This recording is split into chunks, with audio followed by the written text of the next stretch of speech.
Thank you to Museums and Galleries New South Wales for allowing me to present at tonight's Spark event.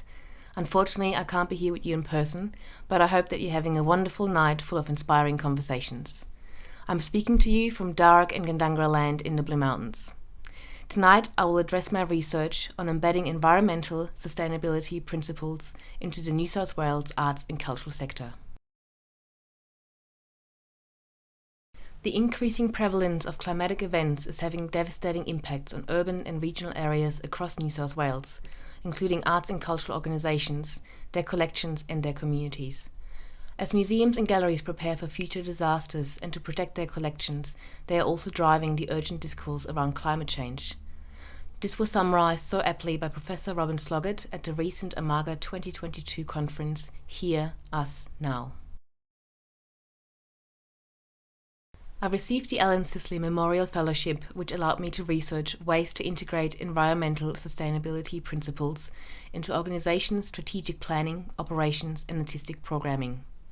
The key questions that I wanted to address were: how can galleries and museums improve the environmental impact of their buildings and operations, including waste management, reduction of energy consumption, and developing green procurement strategies?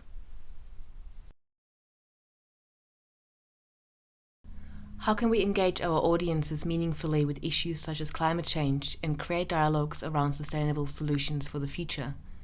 I wanted to highlight those in our industry who are paving the way for more sustainable practices and assess environmental literacy across the sector to find out what guidelines, resources and training opportunities organizations and individuals need to become more sustainable.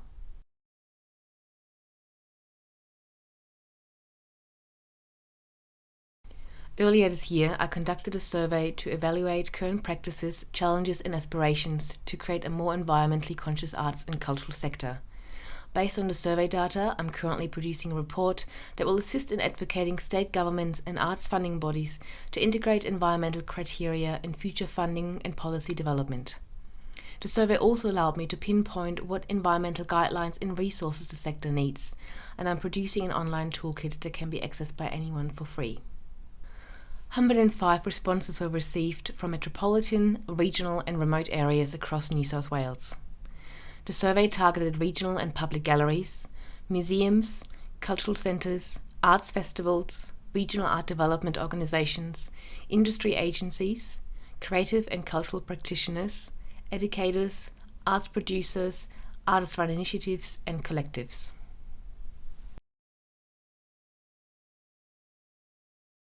The questions this survey aimed to address were: what is our collective understanding and aspiration as a sector to drive environmental change, and how do we see our role in contributing to the UN Sustainable Development Goals? What are we already doing to reduce our ecological impact, and what are the major challenges that we face in doing so? How do we improve environmental literacy across the sector, and what resources do we need? And what policies and funding opportunities do we want to see in future to assist us in becoming more sustainable? 88% of survey participants were already taking some steps to be more environmentally sustainable. Their actions included mindful sourcing of materials used in exhibitions and artworks, increasing the usage of renewable and sustainable energy sources such as LED lighting, solar, and using green energy providers, and creating and commissioning artworks and exhibitions that address climate change.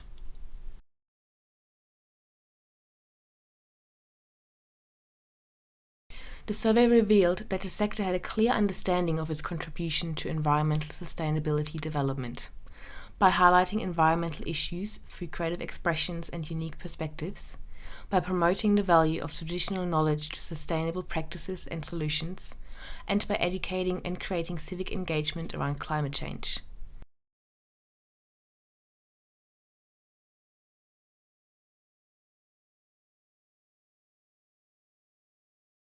It is evident that the arts and cultural sector is ambitious and committed to contributing to the UN Sustainable Development Goals and to creating a more sustainable and fair Australia.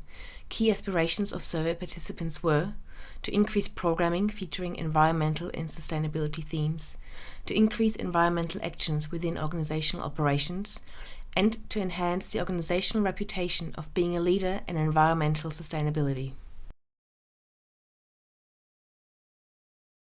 When asked about the challenges that the sector was facing to reduce its environmental footprint, the top 3 responses were insufficient funding to upgrade infrastructure and to produce exhibitions and displays that address climate change, environmental impacts caused by exhibitions and events, such as waste production, high energy consumption, and emissions caused due to freight, and vague or non-existing sector-specific guidelines for environmental best practice. When asked what opportunities organizations and individuals saw to create environmental awareness, 78% commented on working directly with their local communities to explore creative solutions that would lead to sustainable outcomes. For example, the image that you see here is of a local beekeeping club working with the cultural center to teach their audiences about the importance of pollination. Here they're introducing honeybees into the garden, which created a thriving plant life and healthy ecosystem. Moving forward, survey participants wanted to see the inclusion of environmental outcomes in funding criteria and financial incentives to reduce carbon emissions. They also wanted to see increased recognition by governments and art policymakers of the important role that cultural facilities play in contributing to environmental development and climate adaptation. What you see in this image is a permanent exhibition at the Australia Museum titled Surviving Australia. Based on the survey, I'm developing an online environmental toolkit for museums and galleries that will include the following: best practice case studies of institutions that address environmental issues through their artistic programming. For example, one case study will be on Wagga Wagga Art Gallery, which dedicated its entire 2023 program to environmental themes. I interviewed director Dr. Leanne Hall about her programming approach and forthcoming exhibitions. The toolkit also includes a look at sustainable infrastructure. The Blue Mountains Cultural Centre in Katoomba provides a great case study to showcase environmental design features that help reduce energy consumption and waste production. The building features a large set of solar panels to assist in generating electricity, a rooftop stormwater filtration system that captures water for use in public amenities, and recently launched a veggie garden managed by volunteers that provides produce for the centre's cafe. The final case study looks at artist-run collectives that collaborate with their communities. I interviewed Ian Millis, co-founder of Kenda School of Cultural Adaptation. They are a collective of artists, cultural educators, activists, scientists and writers who collaborate to create cultural change. Through workshops, exhibitions and discussion forums, they examine and propose new approaches to farming, rural industry, food production and infrastructure development.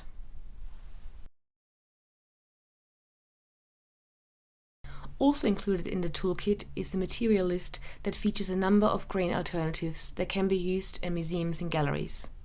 Examples are biodegradable bubble wrap and nitrile gloves, recyclable wall decal, VOC-free paint, and supplies that offset their carbon emissions. Many of the materials that we currently use can be replaced by greener alternatives or can be recycled and repurposed.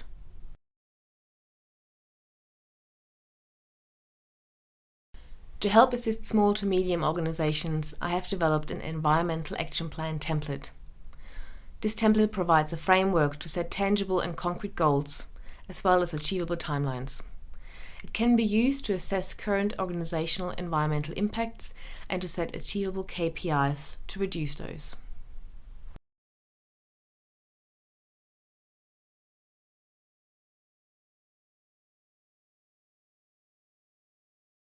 Finally, the toolkit will also include an extensive glossary explaining environmental terminology and frameworks.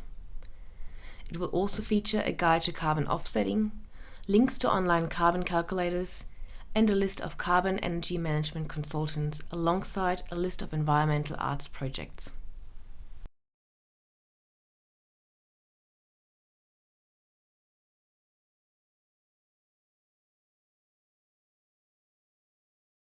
I hope that this presentation has provided some insights and inspiration on how we can embed environmental sustainability more broadly within our sector. The final report, online toolkit and case studies will be made available online by the end of this year.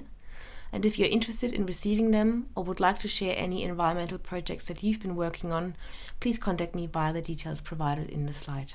Thank you.